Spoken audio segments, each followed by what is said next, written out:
بیت الله زوړ شوی سیلابونو والی او دیوالونه یې چودي او چت یې د بره نه پروت و دننه چا وله ګوتې نه شوې وروړې د بیت الله دیوال له او یو خامار و پکې په دې دننه بیت الله کې نو خامار به کله کله سر روچت که او په دیوال د پاسه به سر کېښو او یې دونه غټ خامار و چې سر یې لکه د کټي عمره او د میخې د بچي عمره کټ سر یې نو خلک به ترې یارېدل کله به یې خوله وازه کړه نو نور به هم ترې خلک ویارېدل نو یو پکې دا خامار پروت و د دې وجې څوک ورنږدې کېدی نه شو او دویم دا دی چې خلک یارېدل چې موږ د بیت الله دا دروازه دا دیوال به څنګه ماته و اوس هم که ستاسو خیال نو بعضې خلک یارېږي په دې جومات کې د دې توتکرو دا جالې وي زه یو ځل یو جومات ته لاړم چې مې وکتل د دنیا توتکرې جالې دی په جومات او لاندې نه یې ورته څادرونه تړلي چې دا ګندګي جومات کې نه پرېوځي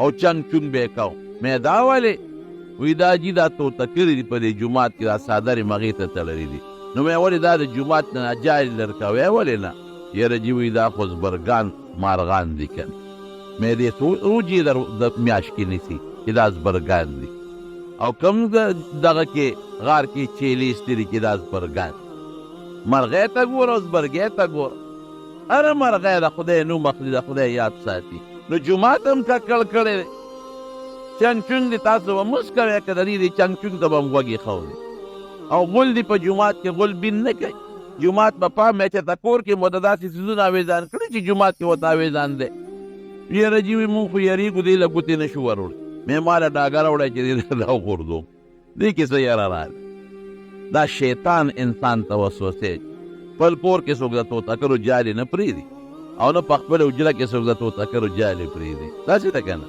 او په جومات کې د توتکرو جالې دي وی دا زبرګان دي وی دا ځکه زبرګان دي چې دی هغه دا هغه بابیل دي چې د ابرهه په لښکر باندې حمله کړې وه نو هغه دا شی نو د دې په شکل مارغانو علما لیکي خو دا نو او که دا مو نو بس الله د یو مارغه نه یو کار اخلي یو کار یې ته خدای واغېسته نو د هغې وروستو نسل بس برګان شو ګوتې به وله نه وروړی او جومات کې به غلم کوي او جومات کې بس خابینم کوي دا یاد ساتئ جومات به صفا ساتئ نبی کریم صلی الله علیه وسلم فرمایي دا خپل جوماتونه خو څه کوي وی که چا په خپل کور کې ځان له یو رکوټي جومات کې جوړ کړي چبوتره او پکې مونځ کوي د بعضو کورونو کې داسې یو چبوتره غوندې وي یا دا تخته پوش وي به هم پاک او صفا ساتئ او خوشبویه ساتئ ځکه الله ته پکې سړی مخ کوي او الله عبادت پکې کوي نو دغه رنګ جومات کې دا جالې مالې پرېښودل دا لویه ګناه ده جومات به مکمل صفا ساتئ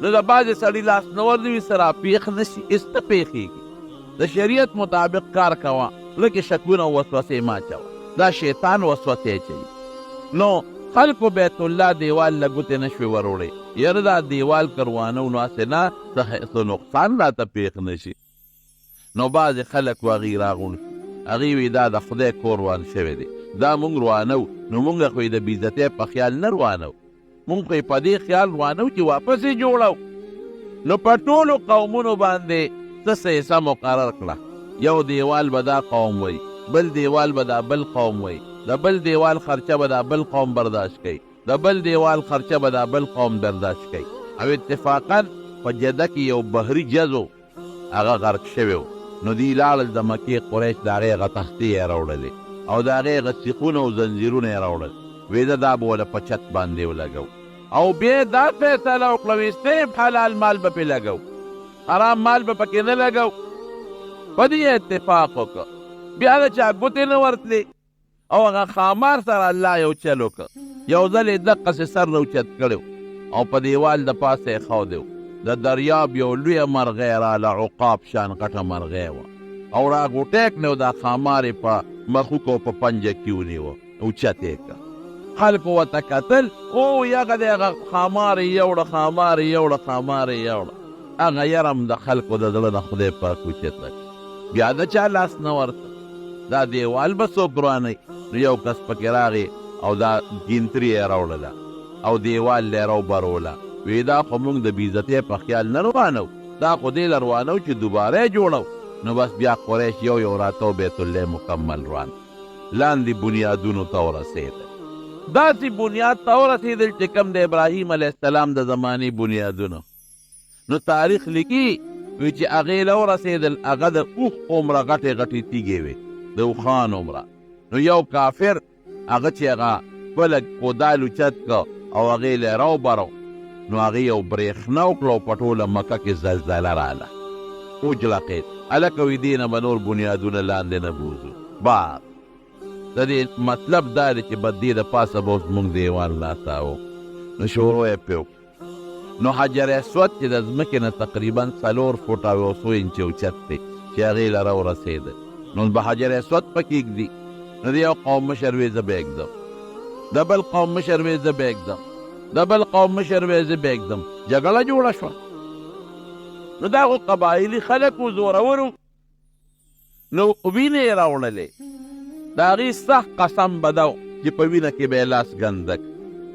نو د قومونو مشرانو په پیاله کې په کاسه کې وینې راوړې او هر یو پکې لاس ګنده که. هلکه وي په وینه کې مې ګوتې ګنده کړې. ښه بس ځانم وجنم بلم وجنم، لاس مې د وینو شو. تر څو چې دا مانیخې دا به زېږدم. قسمونه ټول وخوړل، لوی شر جوړېده. اخره کې فیصله په دې وشوه، بعضې درېمګړي پکې میسته شو. هلکه وي داسې به وکړو چې سهار وختي د بیت الله جومات ته څوک راغې، فیصله په هغه ده. بس نورې خبرې رستو دي. دوی ورته څوکیداران کېنولي وو. یو مشر وی زه بړومبې ځم، بل وی زه بړومبې ځم. قدرت ته ګوره دا خدای د دواړو جهانو د مبارک سردار په سر یې ښودی و. حضور پاک د ټولو نه مخکې راننوت. هغې چغې کړې جاء الامین جاء الامین. حضور پاک ته خو بیا امین وی، وی هغه دی هغه امانتګر راغی. نبی علیہ السلام مبارک څونه عقلمند او هوښیار. هغه وی داسې وکړې یو غټ څادر راوړی او ټول مشران یې راغونډ کړل. څادر یې راوړه په ځمکې یې خور او حجر اسود یې راواغېست. په هغه څادر کې یې په خپله مبارکو لاسو کېښه او د مشرانو سردارانو ته یې وی راشئ دا څادر ټول اوچت کې چې د ټولو حصه پکې پیدا شي. نو یو یو سردار پله ونیوه او څادر یې اوچت. نو چې اوچت یې که نه حضور پاک حجر اسود په خپلو مبارکو ګوتو راواغېست او په هغه ګوټ کې کېښه. نبی علیہ السلام فرمایي وی الحجر الاسود یمین الله فی الارض. وی دا حجر اسود په ځمکه کې داسې دی لکه د الله ښی لاس چې وي. د الله داسې لاسونه نشته لکه زمونږ په شان. دا د برکت په بنیاد وی. دی له چې چا شونډې یوړې داسې د فرض کې لکه چې ما د خدای لاس ښکل کړی دی، او چې دی له چا لاس یې وړه داسې د فرض کې لکه چې ما د الله لاس له لاس وړلی دی. دا آدم علیہ السلام ځان سره د جنت نه 10 څیزونه راوړي، یو پکې دا حجر اسود. حضور پاک فرمایي وی دا سپین کاڼی و تک سپین کان اشد بیاض من اللبن. وی دا پیو نه تک سپینو سودته خطایا بنی آدم. وی د بنی آدم دی ګناهونو دا تور کړی دی. د بنی آدم دا ګناهونه ځان ته داسې راکاږي لکه مقناطیس چې ځان ته ستر یا اوسپنه راکاږي. نو بیا بره چت هم پې جوړ شو، په بیت الله چت واچو. نو دا د حضور پاک عمر په دغه وخت کې 15 کاله. ګوره دا غټ غټ کارونه خدای د حضور پاک نه اخلي. د بیت الله تعمیر او حجر اسود په هغه ګوټ کې ښودل دا خدای د نبي علیہ السلام نه دا لوی کار واغېست. حضور پاک مبارک عمر چې 25 کالو ته ورسېد، نو په مکه مکرمه کې یو بیبي د بیبي خدیجه رضی الله تعالی عنها. دا ډېره مالداره ښځه وه او تاجره وه. خپل مال به یې خلکو له ورکوه په تجارت باندې، او چې څه ګټه به یې وکړه نو هغه به یې ورسره نیموله. نو د پیغمبر علیه السلام د امانتګرۍ خو ډېر لوی شهرت و چې دا رښتونی دی او امانتګر دی. نو بیبي خدیجې حضور پاک پسې سوال جواب راولېږه چې که زما مال تا په تجارت باندې چرته یوړو نو زه به نیمه ګټه تاله درکم او نور احسان به م د سره وکړم. حضور پاک مبارک د ابو طالب صاحب سره د خپل تره سره مشوره وکړه. دغې وخت کې د ابو طالب مالی حالت لږ کمزوری شوی او د پیغمبر علیه السلام تربیت واغه کو. نو ابو طالب ورته رایه ورکړه چې بلکل که ته تلی شې نو د دې دا تجارتي مال یوسه او ستا به هم ګټه وشي او د هغې به م وشي. نو حضور پاک د هغې بیبي خدیجې مال په یو تجارتي قافله کې شام ته یوړه. د هغې دونه مال و چې د ټول د مکې د خلکو مال یو طرف ته او د بیبي خدیجې مال بل طرف، دومره مال یو. نو خدیجې رضی الله عنها یو غلام و میسرې نوم و، هغې ځان سره ملګری یدې به را سره ملګرتیا وکړي چې هغه مال یې یوړه. نو د پیغمبر علیه السلام بعضې نښې د میسره معلومې کړې او هغې بیا بیبي خدیجې ته بیان کړې. یوه نښه یې ورته ده وښوله، وی د شام یوه علاقه د هغې ته مونږ ورسېدلو، وی هلته یو پادري دی بحیرا د هغه نوم دی. ما تېره جمعه د یو بل پادري واقع هم درته ذکر کړې وه، د هغه نوم نستورا او د ده نوم بحیرا دی. دا نستورا او د ده بحیرا هغه حضور پاک د تره سره تللی عمر یې 12 کاله او دا اوس د تجارتي قافلې په سفر دی عمر یې 15 کاله دی. نو هغه راهب د دې خپلې هغه عبادت خانې نه راووت. چې راووت نبي کریم صلی الله علیه وسلم ته مخامخ کېناست او د حضور پاک نه د یو څو خبرو تپوسونه وکړل، د نوم، د نسب، د قوم. پیغمبر علیه السلام له درست جوابونه ورکړل او بیا هغه دا پیشنګویي ورکړه چې د دې هلک نه به خدای پاک د آخرې زمانې پیغمبر جوړی. زمونږ په کتابونو کې چې د آخرې زمانې د پیغمبر کمې نښې دي ټولې په ده کې موجود دي. او چې دا کم ځای کې ده دمه وکړه په دې پلان کې غر باندې، وی دې غر باندې صرف عیسی علیه السلام ناسته کړې ده او دا هغه ځای دی چې بغیر د پیغمبر نه په دې بل چا اوسه پورې ناسته نه ده کړې. نو زه د دې نه هم شکي شوم او چې د حالات مې وکتل، بلکې په دې باندې چې بیا نبی علیه السلام مبارک را روانو نو دې ملګرو ته وی وګورئ فرشتو پې د پاسه څادر نیولې دی او په نبی علیه السلام سورې کوي. او دغه هلک میسره بیا خدیجې رضی الله عنها ته هم دا وایي چې ما په خپلو سترګو فرشتې لیدلې دي چې په نبی علیه السلام یې په سخته ګرمۍ کې څادر نیولې او سورې پې کوو. که ته وایې چې فرشتې یې څنګه ولیدي عوام انسان، نو څه خبره نشته. ډېر صحابه کرام دي چې هغې فرشتې لیدلې دي او ډېر خلک دي چې هغې فرشتې حضرت بیبي مریم چې اولاد کېده جبریل علیه السلام وله رانغی او بیبي مریم ولیده او امان یې هم ترې وغوښته، وی یاره که ته یو پرهیزګار انسان یې نو ما ته مه رانږدې کېږه. دارنګې ډېرو صحابه کرامو دا فرشتې لیدلې دي. بیبي خدیجې رضی الله تعالی عنها ته الوې او اتفاق ته ګوره په دغه سفر کې د خدیجې رضی الله تعالی عنها مال دومره ګټه وکړه چې دومره ګټه دې نه مخکې چېته نه وه کړې. نو پیغمبر علیه السلام له هغه خپله نیمه ګټه هم ورکړه او زیاتي شی هم وله ورکړه. او بیا یو ځل بیبي خدیجې ته د میسره غلام وی ته راشه که نه کوټې ته یې وخېجوله، وی هغه دې را روان دی ویې ګوره، وی په ټوله علاقه نور دی او په ده باندې سوری دی. نو دا مکه کې خواصم د پیغمبر علیه السلام د ایماندارۍ چې دا مونږ ورته عدل انصاف ته ایمانداري وایو او د صداقت او د امانت چرچې وي. او بیا چې دا حالات د میسره د خدیجې ته بیان کړل نو د هغې په زړه کې د حضور پاک سره د نکاح خواهش پیدا شو. نو استازی یې راولېږه نبي علیه السلام ته چې یاره که ته نکاح کول غواړې نو ما سره واده وکړه. نو حضور پاک د خپل تر سره مشوره وکړه ابو طالب سره. نو ابو طالب وی ډېره ښه خبره ده. نو د خدیجې بیبي او د حضور پاک په منځ کې نکاح شوه. دغه وخت کې د حضور پاک عمر 15 کاله او د بیبي خدیجې عمر 40 کاله او د نکاح خطبه دا په خپله حضرت ابو طالب چې د نبی کریم صلی الله علیه وسلم ترو دا مونږ یې د قدر نوم په دې وجه اخلو چې د حضور پاک یې ډېر زیاته خدمت کړی. نور راجح قول دا دی چې دا ابو طالب کافر مړ دی او جهنم کې به پروت دی. ډېر زیات خدمت یې د نبي علیه السلام بعض ځای کې د انسان عقل کار نه کوي، دلته د انسان عقل کار نه کوي. نبی علیه السلام به ده ته دومره نصیحت کو دومره چې په هغې به کله حضور پاک وجړل او به یې جړل. الله قرآن شریف کې فرمایي انک لا تهدي من احببت، چې تاسو خوښ دې دا تره دی نو ته جنت ته نشې بوتلی، ته راحراس ته نشې راوستی، به دا زمونږ کار دی، ته صرف لار ورته ښایه، باقي کار زمونږ دی. نو نبی علیه السلام به کله هم جړل او دومره دفاع چې دی ابو طالب کړې ده د حضور پاک مبارک دومره بل چا نه ده.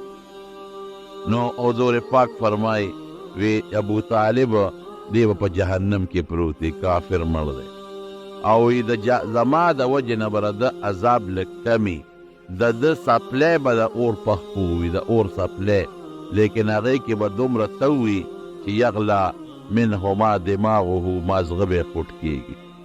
دا وی د جهنم کې د ټولو نه کمزور او کم عذاب دی چې خدای پاک ابو طالب له ورکوي. نو ابو طالب وله نکاح وتړله او مهر یې وله 500 شرعي درهم مقرر کړل، واده شو. خدای پاک په نبی علیه السلام مهربان و. بیبي خدیجې چې څومره مال و په ټوله مکه کې مالداره ښځه وه، هغه ټول یې حضور پاک ته وبخه، تر دې حده پورې چې خپل کور یې ورته وبخه. نو نبی علیه السلام مبارک چې په کوم کور کې دنیا ته تشریف راوړی، هغه اوس هم د هغې کې یو مکتبه ده د کتابونو کتبخانه ده پکې، او سړی چې د مروه نه بار وځي یو لوی میدان دی، او ټټی دي خلک ورته د ابوجهل ټټی وایي، دغه دی د ابوجهل کور و. نو په هغې چې بنده مخکې لاړ شي شیب عامر ورته وایي، یو لوی سړک دی، روډ دی. نو د هغې په خوا کې د هغه سړک په خوا کې د حضور پاک مبارک خپل کور، خوا کې ورسره د زمزم د اوبو پیپونه لګېدلي دي اوس دې زمانه کې، او ټپکې خرڅېږي، نو خلک هغه ټپکې د رالي د پلاستیک او د زمزم د هغه اوبو نه یې ډکوي، هغې سره خوا کې د حضور پاک مبارک کور دی. نو حضور پاک څه وخت د خپل کور پرېښود او د بیبي خدیجې کور ته را منتقل شو. د بیبي خدیجې کور دا د مروه د غونډۍ سره خوا کې، سړی چې د باب المروه نه وځي او مخامخ حجور یا معلا ته ځي، په دې چړی ورخیږي، دقه ځای کې د بیبي خدیجې رضی الله تعالی عنها کور و. اوس هغه کور نشته او نه د هغه ځای تاریخ کې معلوم دی، اندازو سره خلک معلوموي. دا ډېره مبارکه بیبي وه، قسم دې ډېره برکتي وه، ځکه حضور پاک ته ځان په دې بنیاد وقف کړه چې حضور پاک د خدای پیغمبر جوړېدو والا، د الله رضا خوښه کړه، او د خدای پاک د یو پیغمبر نکاح خوښه کړه چې یو پیغمبر لا نه دې وروسته به ترې جوړېږي. نو برکتي وه ډېره زیاته. د حضور پاک چې څومره بچي و دا ټول د بیبي خدیجې نه پیدا و، سوا د یو بچي نه چې د هغه نوم ابراهیم و، په مدینه منوره کې یو بله بیبي و ماریه قبطیه، هغه د هغې نه پیدا و، باقي ټول د بیبي خدیجې نه. حضور پاک وله یو ځل زیری ورکړ، وی خدیجې تاله به خدای په جنت کې یو محل درکوي چې هغه به د ولاړ دی او په تا باندې سلام وایي، او د هغې د وفات نه پس نبی علیه السلام به څاروی لال که ګړه چیلی او د هغې غوښې به یې تقسیم کړې، او هغې چاله به یې هغه غوښې لېږلې چې د کومو ښځو سره د بیبي خدیجې دوستانه تعلقات و، د ښځو سره تعلق یې که نه، هغې له به یې هغه غوښې لېږلې. بیبي عایشه فرمایي ما له پرې غوسه راله چې د الله رسوله ته د دې خدیجې دومره ذکر کې او صفتونه یې کې، نو په مخ د ځمکه د دې بوډۍ نه بغیر بله ښځه جوړ چرته نه وه، بل له خو په بن غوسه ورځي. نو یې حضور پاک به وفرمایل چې انها کانت وکانت، ای عایشې هم دقه یوه ښځه وه، هم دقه ښځه وه. نو د حضور پاک ډېر خدمت و. نو 15 کالو کې د حضور پاک دې سره واده شو.